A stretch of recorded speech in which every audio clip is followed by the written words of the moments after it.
All right, so let us begin with our invocation mantras. These are mantras for demonstrating our respect and gratitude. Our bhakti yoga lineage is all about respect and gratitude to those that we are appreciating for the wisdom they are imparting us, illuminating our path with the torchlight of knowledge. So, these mantras,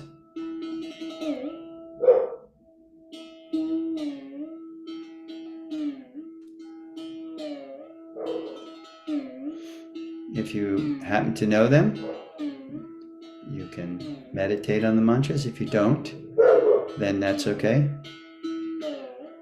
It's a meditation, and the object of our meditation, Patanjali's Yoga Sutras, talks about alambana, which means our object of meditation. So our object of meditation is gratitude to those teachers who are imparting wisdom to us.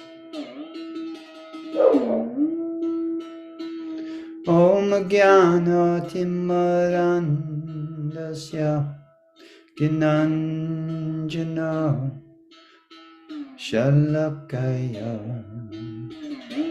Chakshurum Militam Jena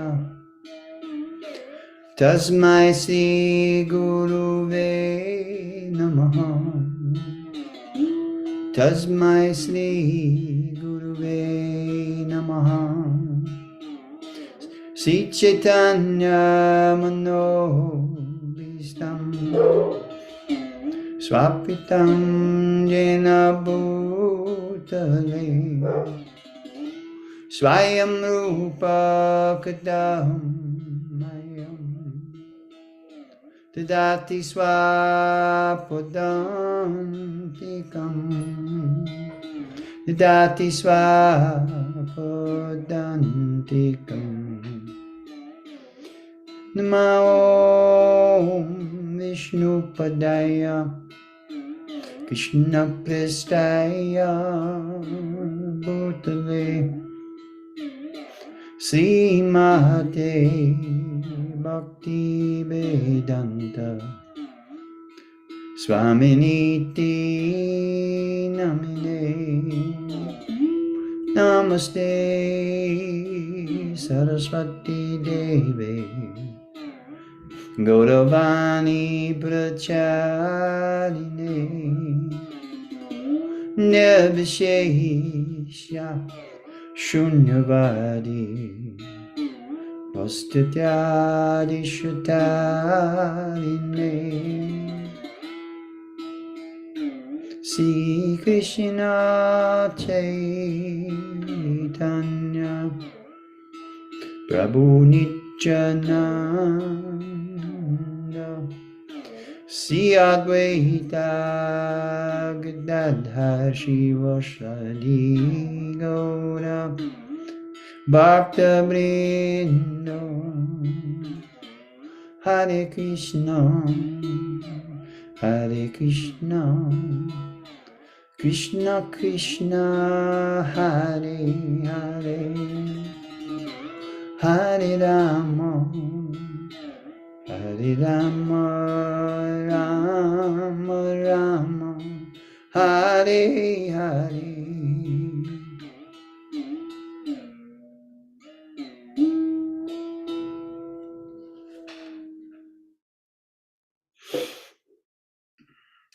So this evening we are entering into the verses of the 14th chapter. Previous class I was given an introduction to the general topic of this chapter, which are called the gunas, or the modes of material nature.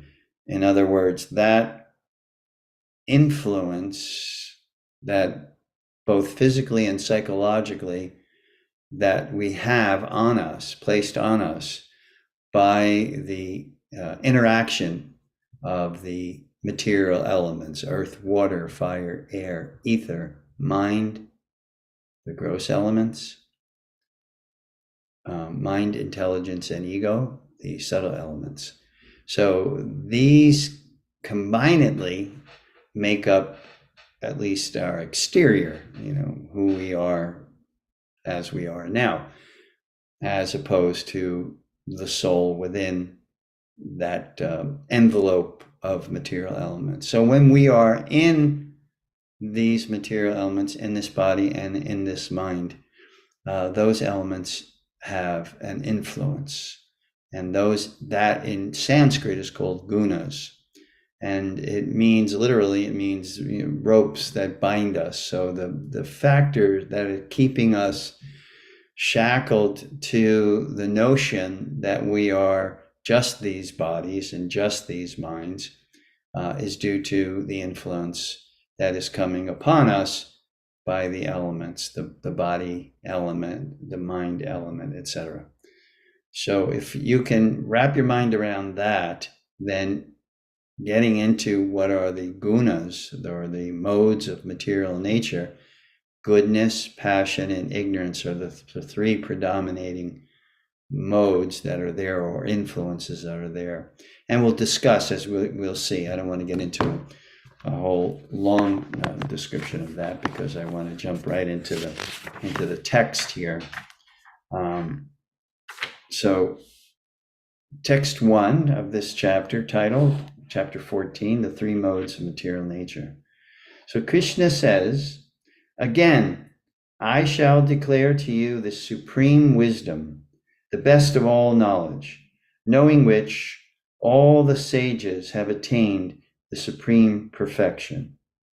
So there's a word in here, again, where Krishna says, I'm declaring this to you again, which indicates that previously he made other declarations of a similar nature, that this knowledge is the Rajavidya Rajaguya. This is the king of all knowledges, and the past chapter 13 also indication that this knowledge is divine wisdom, supreme wisdom, etc. And why is it? Why is it considered as such? It's because this knowledge that Krishna is giving in Bhagavad Gita helps us to understand who we really are, as opposed to the imposed notion or conception that we think we are. Now, what I mean by that is that we think, most people, I would say, a vast percentage of humanity believes that they're the body. They're the white body, the black body, the brown body, the yellow body, the red body, etc. They believe that is their identity. And we see a lot of problems that are going around the world are because of this misidentification, this misunderstanding of who we really are. If we were to understand the true nature of our existence, the true nature of who we are, spiritual entities, rather than these lumps of matter, then there would be a lot less conflict. Because you look at the conflict throughout the world, Israeli and Palestinian, Northern Ireland, and Hindu, Muslim. I mean, the list goes on and on and on.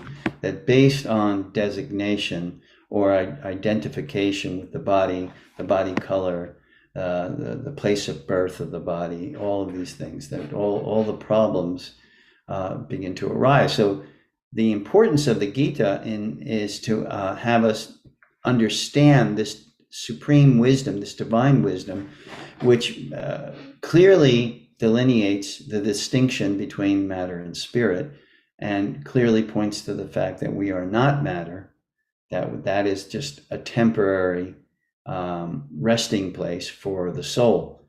Just like if you rent an apartment, that apartment, you have a lease, maybe a 1-year lease, a 5-year lease, whatever.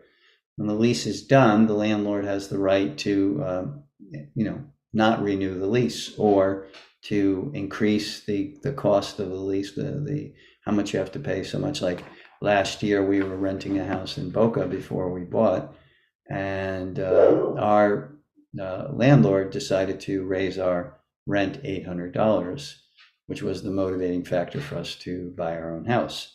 So this is the nature of the body. We're in it temporarily. It has its beginning at birth and it has its end at death, the body. What Bhagavad Gita says is, no, there is no beginning and there is no end for the soul, you, the soul, the eternal consciousness that exists. And when one begins to study the nature of the body as opposed to the nature of the soul, that wisdom is liberating. It frees us from the suffering caused by the various misconceptions that we live under. So, this supreme wisdom, the best of all knowledge, knowing which all the sages, having attained the supreme perfection. What is supreme perfection? What is Krishna indicating here as supreme perfection? First and foremost, that we are not the body, that we're the soul. And secondly, once we understand and have realized our true nature, we begin to act in such a way that situates us firmly in our spiritual nature, thus liberating us or freeing us from the delusion that is caused by misidentification with the body. It's a simple principle. It may be a little difficult at first to wrap your mind around it, but once you hear the whole point of spending your time meditating on wisdom such as this, sacred wisdom coming to us from both God and the self-realized souls, that hearing this knowledge starts to put into perspective who and what we really are. And therefore, it inspires us to act accordingly, according to our spiritual nature, rather than just, what is going on the temporary, ephemeral platform. So, text 2, Krishna says here, by becoming fixed in this knowledge, one can attain to the transcendental nature like my own. So Krishna is saying, my nature is divine nature, eternally fixed. There is not a time, an infinity of time where Krishna is none other than the supreme, none other than the spiritual, divine spiritual entity. So Krishna says, that is my nature. And becoming fixed in this knowledge, you attain recognition. It's not that you develop it, but you attain recognition that that is your nature, and you're under an illusion to think otherwise. So this knowledge helps us to realize our nature. So one can attain to this transcendental nature.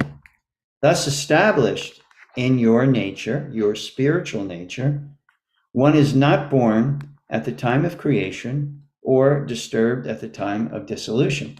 One of the biggest fears, and I think any person, maybe 50 or 60 plus, will I think acknowledge the fact that one of the biggest fears that we have is death. That, when we hit our 60s and 70s and 80s, etc., it is all too clear, it is all too apparent that death is right around the corner. So being fixed in this knowledge takes away that fear. So when we have fear, there are so many resultant reactions due to the fear that we're experiencing. So this is what Krishna is saying. Silence this. This is what Krishna is saying, that once you're fixed in this knowledge, then the fear of death is no longer there. Oh yes, it's a change. It's a radical change in one respect, in the sense that we are so accustomed to functioning in this world, to perceiving this world from a certain psychological perspective, that, what will we be, what will happen to us after we lose the body and the mind that we're in right now? What will happen to that? So that can create some anxiety. What will how will I see, or how will I hear? But what Krishna says in this divine wisdom in the Bhagavad Gita, that if we're not fully realized, in other words, if we're not fully in touch or connected or linked up with our true spiritual nature and acting on that platform, which is called bhakti, acting on the platform of our relationship in conjunction with the Supreme, then there is further opportunity. So it's not like the body ends and our existence totally ends. This is what Krishna is saying in the Gita, that when the body ends, the soul remains, continues. And one verse in particular, in the second chapter of the Gita, Krishna uses a metaphor. As you change your garments, you take off old garments or garments that you've worn, and you put on new garments. So that is what happens with the soul. The soul takes off or sheds the one body and then puts on a new garment based on how you've acted in this current life. That's called karma. Karma means, how am I acting? Karma, the literal definition of karma, comes from the Sanskrit word krit, means action. So what kind of actions are you performing? Now you can see, if you're getting increasingly more anxious, it means that the actions that you are performing have to be evaluated, have to be understood, that and only that is the source of your anxiety. People like to put blame onto others, but the reality is not. It's how we respond. It's not that we're not going to be in difficult positions, physically, financially, relationships-wise. It's not that that's not going to happen. It's how you respond to that. And what helps you to respond to that is to understand the true nature, the soul, the nature of the soul, and how the soul is continuously placing itself in a position where there are reactions, and those reactions manifest in the form of illness, in the form of financial difficulty, in the form of being knowledgeable or not being knowledgeable. There's so many ways that it manifests. So that is the knowledge that Krishna is giving. And that is why Krishna says, I'm giving it again. Because if you haven't understood it the first time, here, let's review it again and again, so that it does sink in. And when it does sink in, it causes liberation, freedom from the shackles of the bondage of this body and this mind. So the process for attaining this knowledge, Krishna is giving here. You have to hear this wisdom. And not only do you have to hear the wisdom that is contained in books, sacred texts like Bhagavad Gita, but you have to hear it from someone who knows it, someone who is authoritative, someone who not only knows it intellectually, but is living on that platform, is not only walking the walk, or not only talking the talk, but walking the walk. Person who, by example of their own life, demonstrates, the importance and value of this wisdom, and incorporating this wisdom into our life.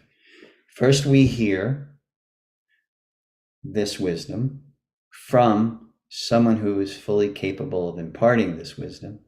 Secondly, we reflect on what we've heard. A very good exercise, a very, very good exercise is, once you've attended, a seminar or a lecture or a discourse such as this, it's good to go and reflect on it. What did Lakshmi actually say? What did I understand? What didn't I understand? And how can I assimilate that into my life? What was being spoken about? Response to various things that occur in our life. How can I actually incorporate that or assimilate that into my life? And that's the third measure. First, to hear. Second, to reflect. Third is to figure out how to assimilate, if not all of what you heard, at least parts, though at least that which is making sense to you at the moment. How to assimilate that into my life. And then finally, talking about it to others. That sharing of little pearls of wisdom is so very important and valuable. What it serves as a inspiration to study more, to hear more, to try to meditate on this wisdom even more. Because when we speak about it, we show how much we understood or didn't understand. It becomes revealed to us. I mean, one of the reasons I like teaching is because I've always liked teaching, because it really demonstrates to me, what I really have a grasp on and what I need to work on. And that's a beautiful thing, because that means progress can be there. Progress can be there when we understand not only what we understand or what we know, but what we don't know. And then when we are clear on what we don't know or we're a little foggy on, then we can work on that. We can make a special effort to try to understand that which we're foggy on. Okay. Text 3. The total material substance, called Brahman, is the source of birth. And it is that Brahman that I impregnate, making possible the births of all living beings, O son of Bharata. So here Krishna is establishing that he is the seed-giving father of all existences. And Brahman can mean several things, but Brahman here is meaning the material energy, the transformation of Brahman into the material energy. So what is it saying here? That substance, the material substance, I'm impregnating with the seed of life, the seed giving life for all existences. Anything that shows life, that demonstrates the characteristics or attributes of life, either on the lower species of life up to the higher species of life, that is proof or demonstration of the fact that a living entity is present. So Krishna is here establishing that is the seed-giving father of existence, what is existence, and how do you as an individual relate to the supreme seed-giving father of existence and the field of activities, that which we are being impregnated into. Number 4, text 4. It should be understood that all species of life, O son of Kunti, are made possible by birth in this material nature, and that I am the seed-giving father. So now, Krishna is describing how the soul is entangled or gets into this predicament of being enveloped within the material energy. Text 5, material nature consists of 3 modes. So now we're getting into the substance of this chapter, talking about the influences the material energy has on the soul, how it creates an influence of goodness, an influence of action, activity, or an influence of ignorance. So material nature consists of 3 modes: goodness, passion, and ignorance. When the eternal living entity comes in contact with nature, O mighty armed Arjuna, he becomes conditioned by these modes. So Krishna said, previous verse, the seed of life is put into connection or contact with the material energy. The influence that energy has, it's a very potent force. The combination of the ingredients which comprise the material energy is a very powerful force, and it has within it the ability to influence us in different ways. And then Krishna describes the different ways that we're influenced by the material energy. Is it manifests in goodness, it manifests in passion, and it manifests in ignorance. Goodness means it manifests in goodness in terms of knowledge, in terms of wisdom, in terms of illumination, in terms of peacefulness, in terms of happiness. Those kinds of situations, internal feelings or attributes that we acquire, happens when we are influenced by that positive side of the material energy called goodness. Passion is all about activity, creative activity which causes distress, all of anything which is rajas, which gives us action, and the subsequent response to always being active is distress, disturbance. And then the last mode that Krishna is talking about is ignorance.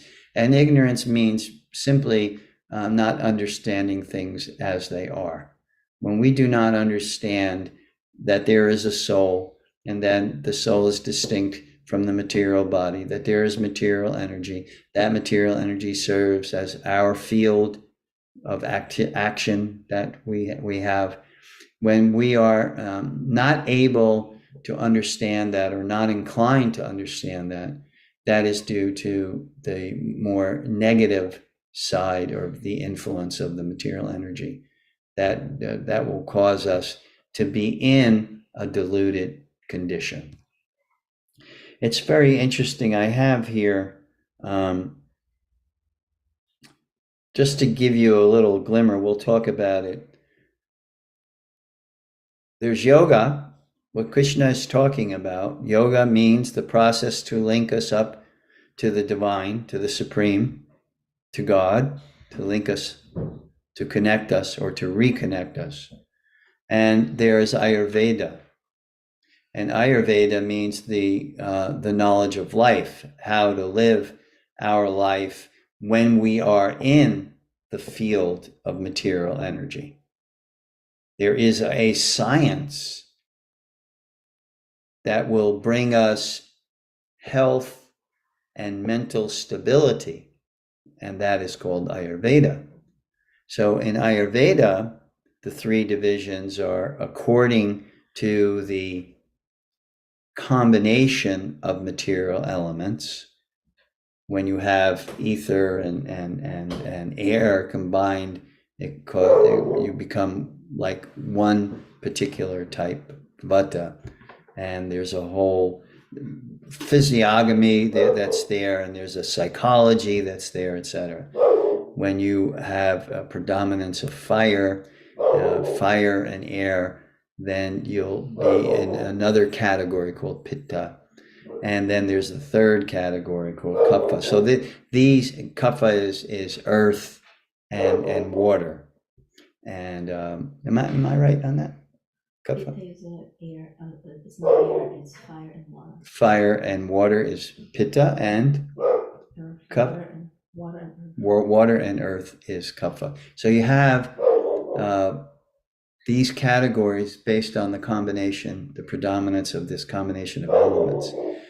When we are in the various modes of material nature, then if you're a vata and you have a thin body, an active mind, etc., a tendency towards nervousness if you're in balance, etc., when you have a predominance of sattva gun, the mind of a person like that is energetic, adaptable, flexible, quick in comprehension, good in communication, honest, joyful, creative, resourceful, true enthusiasm, initiative, inventive, promotes positive change. But if that same nature, the vata nature, is influenced by passion, the mind now becomes influenced in a particular way, gets out of balance. It's all about balance, and it gets out of balance. And what's the result of the imbalance? If there's a predominance of action and passion, indecisiveness, unreliability, hyperactivity, agitated, restless, disturbed, nervous, anxious, overly talkative, superficial, noisy, disruptive, falsely enthusiastic. And then if ignorance is there, predominating, the mind now becomes, for a vata, that person who is, predominantly air, fearful, servile, dishonest, secretive, depressed, self-destructive, tendency towards drug addiction, prone to sexual perversions, mentally disturbed, even suicidal. So I'm bringing this up to demonstrate how, if we have one psychophysical nature, balanced or imbalanced, the presence of the modes of material nature will cause a psychological disposition. And that's why Ayurveda, which is the science of well-being, tries to, by lifestyle change, by dietary change and restrictions, tries to bring the body into balance. And then that causes the attraction, because there's discipline there, there's knowledge there, and that is the attraction. We're attracting more of a sattvic, or a goodness environment, internal, external environment within us. And therefore the mind reflects that. The mind will reflect the balance by being, as I said here, by being energetic, adaptable, flexible, quick in response, all these different things. The mind will reflect a balance, and will reflect that balance will come to play and manifest in a way that is sattvic. So it's very important, when one is combining the science of yoga, the science of Ayurveda, it's very important to us, because it helps us. It helps to facilitate our progress as a person, trying to understand my nature, the true nature of myself, and also beyond that, my spiritual nature, my connection and relationship with the Supreme, with God. It's not just by chance that it occurs. There has to be some wisdom there that gives us guidance. And that wisdom, Krishna says in Gita, in the 4th chapter, the 34th verse, that guidance comes from someone who is, as I said, not only talking the talk, but walking the walk also. And by virtue of their example, they can give us the guidance that we need. Otherwise, without that guidance, what happens? We're very whimsical in what we do and what we don't do. People are prone, you see nowadays, people are prone to so many fads, so many trends. This diet is now in vogue. That diet is in vogue. So many trends are there. This method of exercise, because people are not focusing on establishing balance as a priority, which will give clarity of perspective and inclination towards sattvic, the sattvic mindset, the goodness mindset. And we've discussed before, goodness can be experienced in nature. You go to the mountains or you go to the beach in the ocean, it's very sattvic, as opposed to going into a very busy city. That's very rajasic, as opposed to going into a busy city in a very bad neighborhood where there's drugs and prostitution and crime, etc. That's tamasic. So just we could see like that. But that is in all aspects. It's in our work, it's in our action, it's in the food that we eat. All of these things are affected. And thus we develop and we have certain inclinations that may lead us away from our spirituality or towards our spirituality. Let's move on. I just read 5. We're on text 6 now. O sinless one, the mode of goodness, being purer than the others, is illuminating, and it frees one from all sinful reactions. Those situated in that mode become conditioned by a sense of happiness and knowledge. Key word in this verse, conditioned. So if you are under the influence of the modes of material nature, you become conditioned by them, which means you are comfortable and used to them and become attached to them.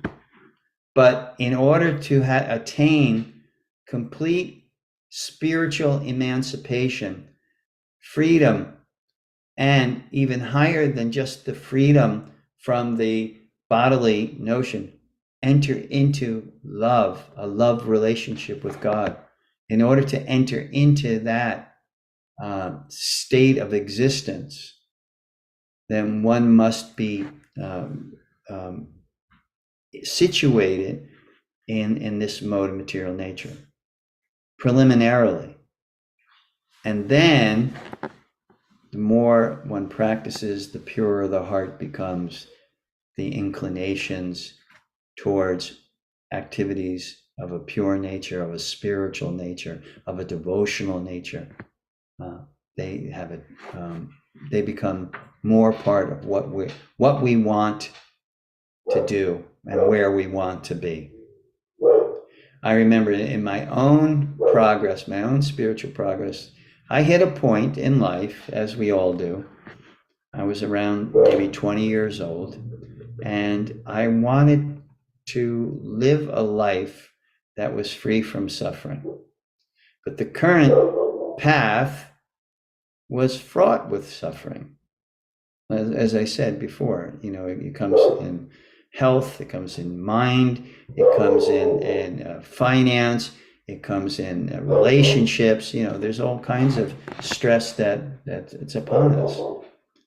So either you take the attitude, you try to say, oh, well, that's the way it is, and I just have to embrace it, which is a better attitude than always trying to resist it and becoming frustrated.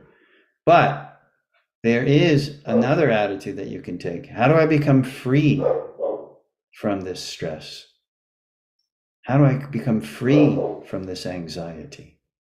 And how do I become situated in a mindset, a lifestyle that is filled with love, filled with devotion.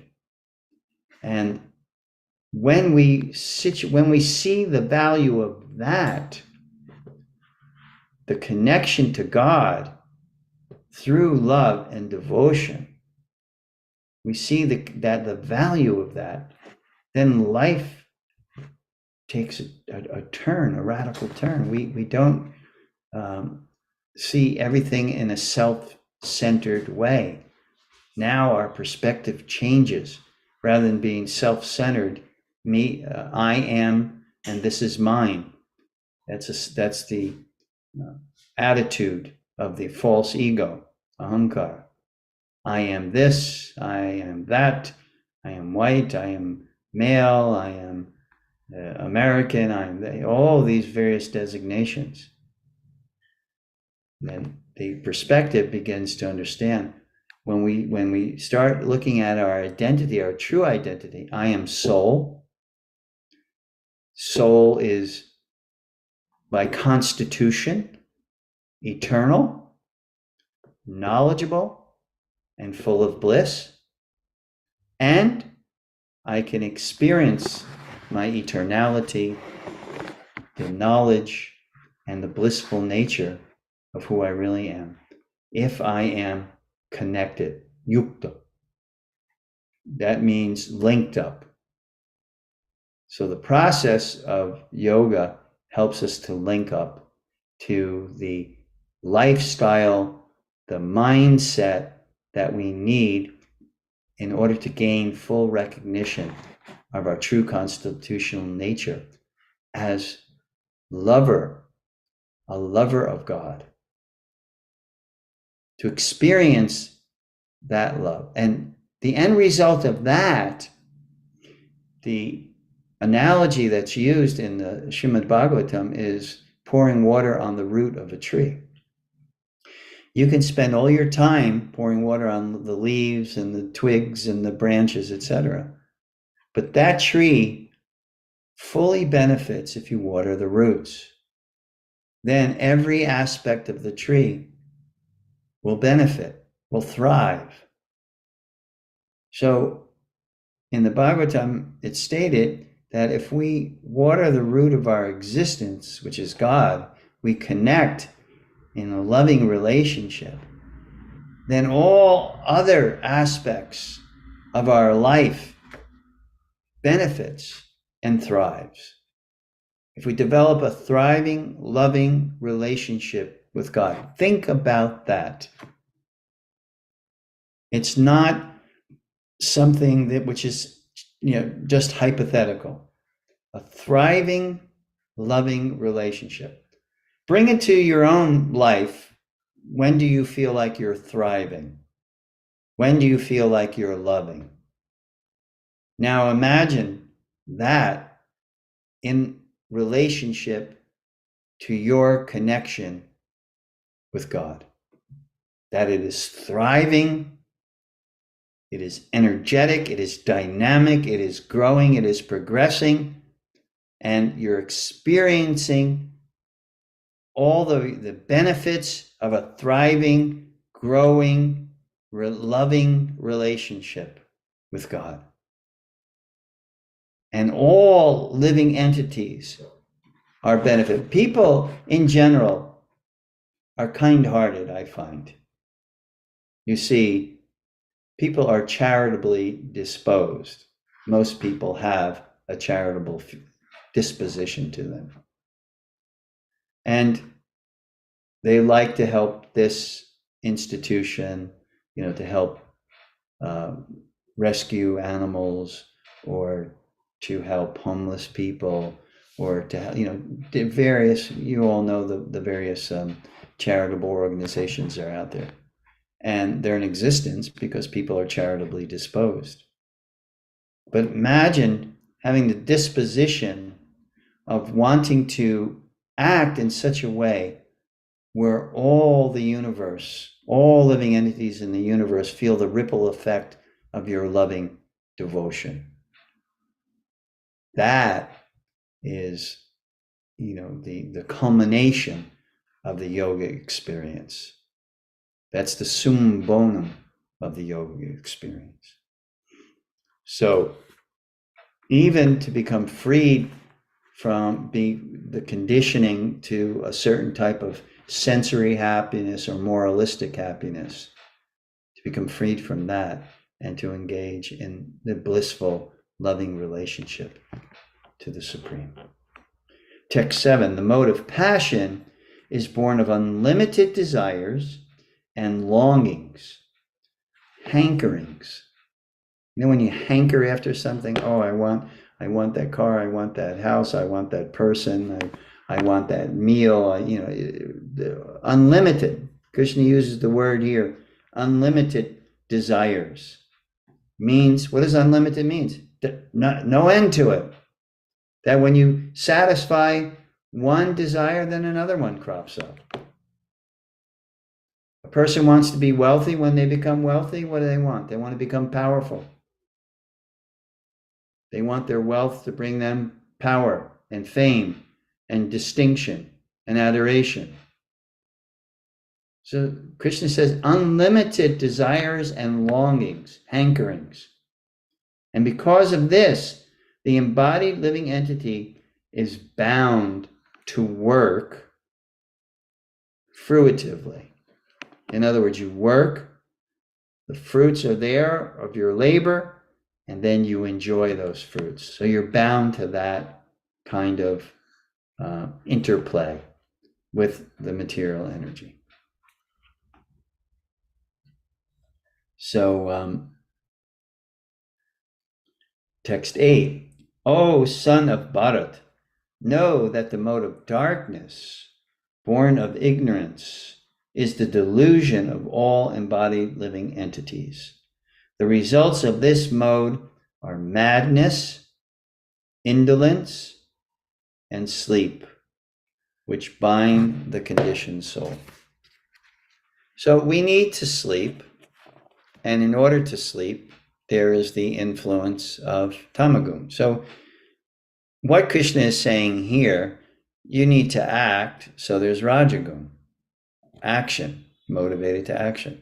Those things are not bad in and of themselves. You need to rest, you need to sleep to be healthy. You need to be active. So those things in and of themselves are not bad. When they have detrimental effect is when those are the only things that you are doing, and you're doing it solely and wholly for yourself. That becomes the focus of your existence. Sleep is the focus of your existence. To earn what you can, focus of your existence. To enjoy as much as you can, focus of your existence. That is not the purpose of human life. Purpose of human life is to sleep, but to sleep as needed.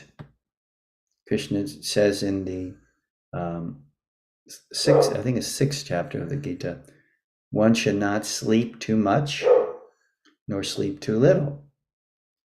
Sometimes if a person artificially cuts back on their sleeping or cuts back on their eating artificially, they get stressed out, they get irritable. So it's really, again, about balance. So Krishna says one who is in balance can do yoga, can perform yoga. One who is imbalanced has a hard time doing anything because of the restlessness that is there, the delusion that is there, the dissatisfaction that is there, the distress that is there. So, madness, indolence, and sleep, symptoms of tamagun or ignorance. Number 9. O son of Bharata, the mode of goodness conditions one to happiness. Passion conditions one to fruitive action. And ignorance, covering one's knowledge, binds one to madness. So the predominance of goodness will have us inclined to behave in a certain way because we feel the happiness coming from acting in that particular way, in a sattvic way. We feel that happiness, like a person who acts morally. There are, according to Patanjali in the Yoga Sutras, yamas and niyamas, and basically acting morally. One who is inclined to morality means they're being influenced by goodness. One who is not inclined to morality, then because they are so passionate and therefore they run with the mind. Wherever the mind goes, they go. That usually is rajasic. And one who has not a clue what morality is, or the difference between living a moral or immoral life, that person is influenced by ignorance. Sometimes, this is a nice explanation of the interplay between the modes, because it's never, the modes of material nature, goodness, passion, ignorance, are never stagnant. They are always vying for prominence. So in the 10th verse, Krishna says, sometimes the mode of goodness becomes prominent, defeating the modes of passion and ignorance. O son of Bharat, sometimes the mode of passion defeats goodness and ignorance, and at other times ignorance defeats goodness and passion. In this way, there's always competition for supremacy. So after describing the effects of the modes, Krishna is now telling Arjuna that the modes are not constant in their influence upon us. According to our karma, our work, the association that we keep, our choice of food, and so on, a particular mode becomes predominant within us. You see, if you go, my wife and I would go to the beach early in the morning, right before sunrise. And, you know, there weren't a whole lot of people there, but the people that were there, you could see that situation of being in a sattvic environment like the ocean with the breeze and the sand and the rising of the sun, the light, you know, coming up, and all the beauty of that sunrise and the splashing of the sunshine against the clouds and all that. People are sitting there very peacefully, taking this all in. So if you want to see Sattva Guna in action, then go to situations like that, and you'll see how the living entity who is placing themselves in that situation, how they respond to it. And then one time we went to the beach and we were there early and sunrise was happening. And then this whole group of people came and they're doing exercises and yelling and screaming, and they weren't calling upon the sattvic or the goodness nature into them. They were actually going into that sattvic environment, projecting into it rajasic action and result oriented. You know, I'm going to do these exercises to get a trimmer body, a better built body. So it's really internal, and we go into a situation and we extract the goodness nature of that situation, or the passion nature of that situation. So it really becomes a commitment on our part to try to set up our life in such a way that every day we are doing things which attract sattva guna. Like every day there is a chat group that does meditation together. 5 o'clock in the morning, I believe it starts. I think it goes from 5 to 7, right, Sid? 5 to 7.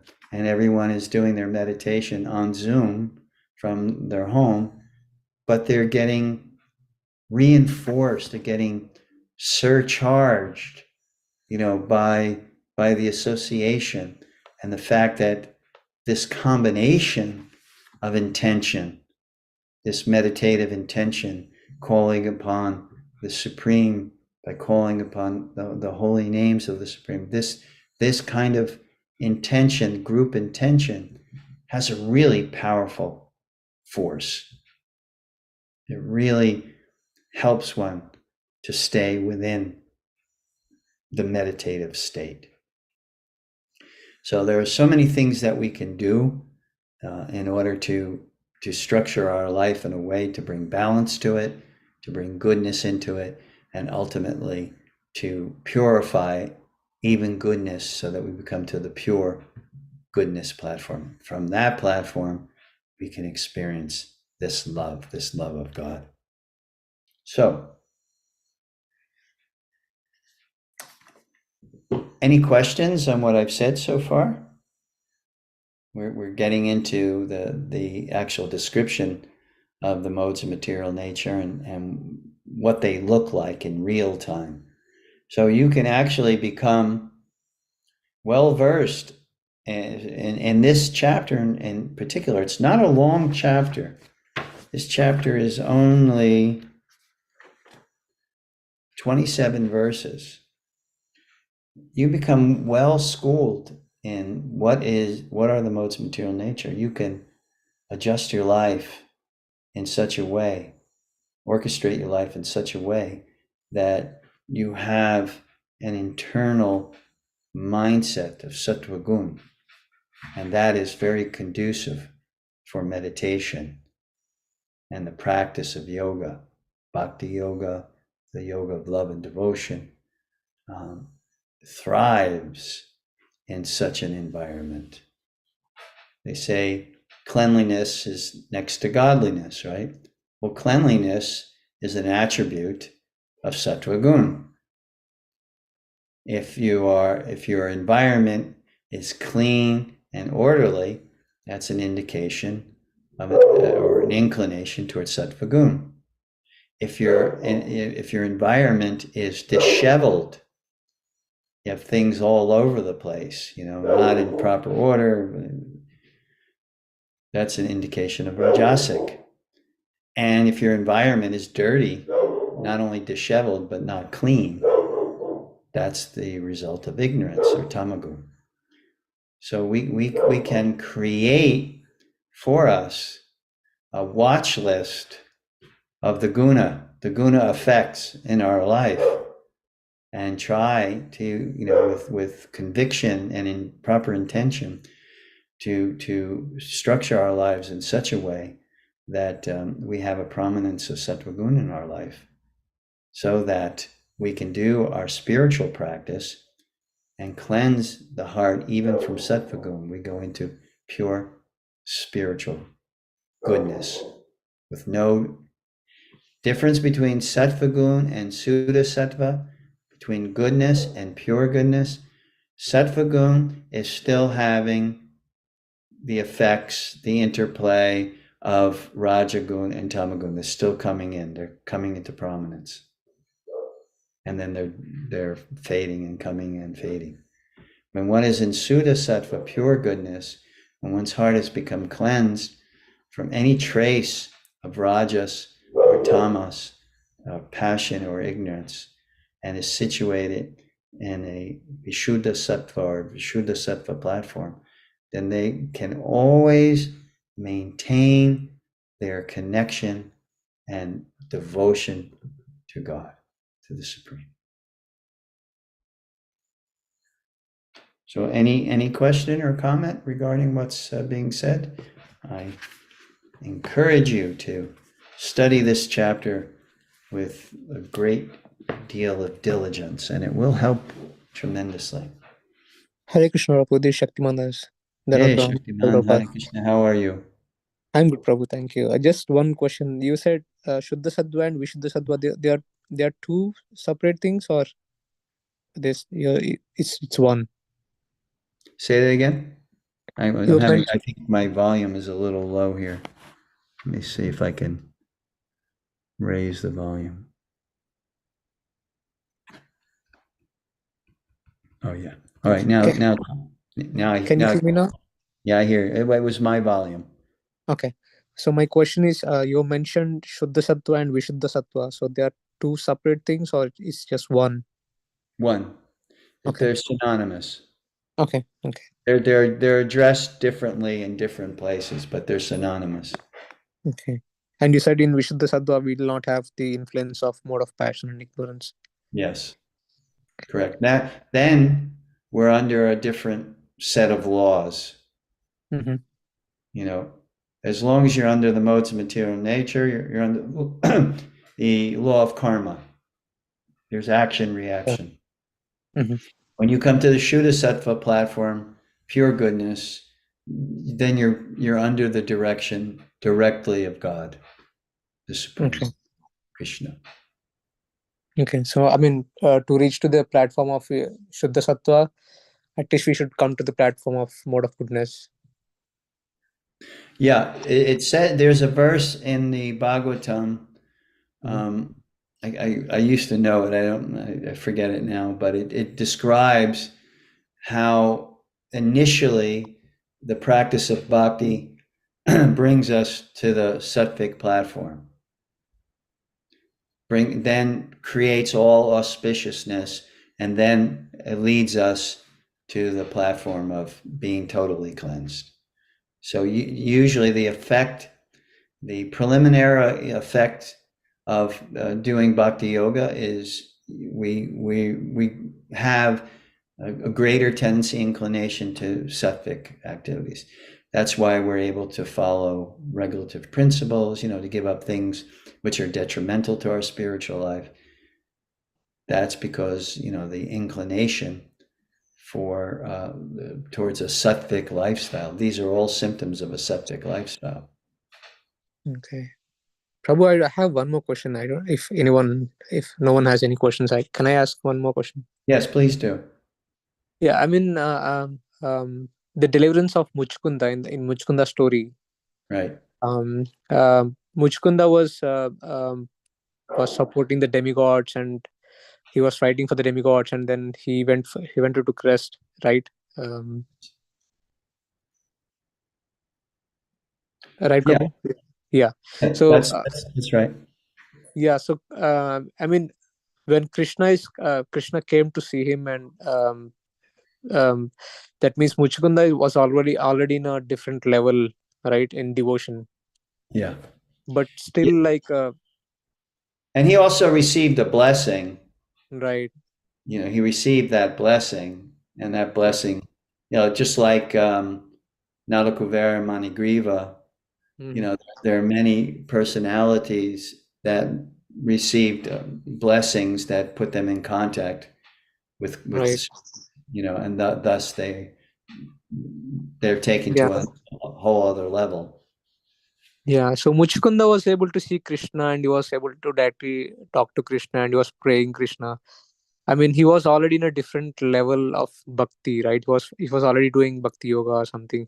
But then Krishna says, because in the war you have killed so many animals, still you have to go and get cleansed, and in the next life you'll come. But yeah, I'm thinking, in this lifetime, if you are practicing bhakti yoga, like I don't know how many lifetimes it will take for us to go to Krishna. I mean, at least for me, I'm thinking.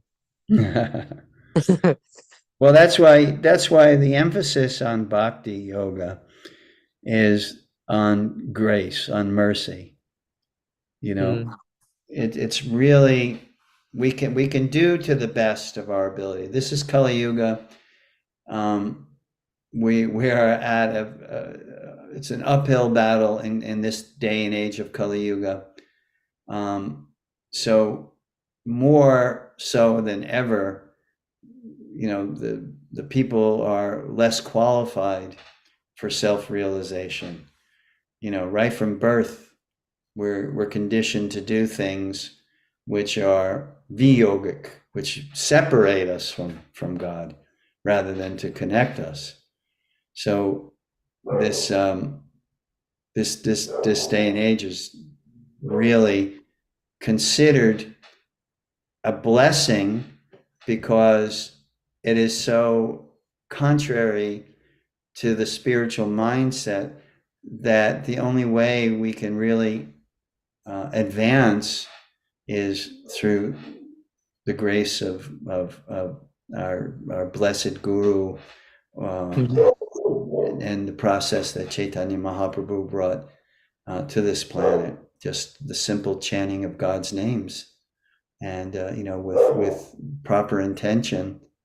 And even though this particular time period, the age of Kali, is not so does not facilitate spiritual advancement, development of love of God. But on one hand, but on the other hand, it does give us a great opportunity to be recipients of grace. Mm-hmm. So you meant to say, like, with our efforts and then mercy from our gurus, it can be possible. Without effort? With effort and mercy of our guru. Exactly. Yeah, because if you're not on a platform of love of God, if you're not on that pure platform, then how do we show our sincerity? And that's by endeavor. That's what sadhana bhakti is about. Practicing, chanting, studying, keeping association with very advanced people. All of these things, it just is. What is it about? If the endeavor is not there, then you say, I want to become a lover of God. I want to be free from, the influence of the material energy, etc. But we're not on the high level, a pure platform. But the endeavor that demonstrates, and that makes us, it qualifies us to be recipients of this mercy, this grace. Mm-hmm. This endeavor. Okay, thank you, Prabhu. Sure. Any other question or comment? Okay. Well, I thank you all very much again for giving me your association this evening. And if anything hits you in the meantime, as you are reflecting upon what was said by Krishna in the Gita here, don't hesitate to connect with me either through email or text or whatever personally, if we go to the same functions together. Feel free to ask questions. I greatly appreciate it. It helps me, and if I can help you, then that's wonderful. So again, have a happy, healthy, holy week, and until next Wednesday, we'll see you. Be blessed. Thank you so much for the wonderful class, Prabhu. Thanks for your time. Hare Krishna, everybody.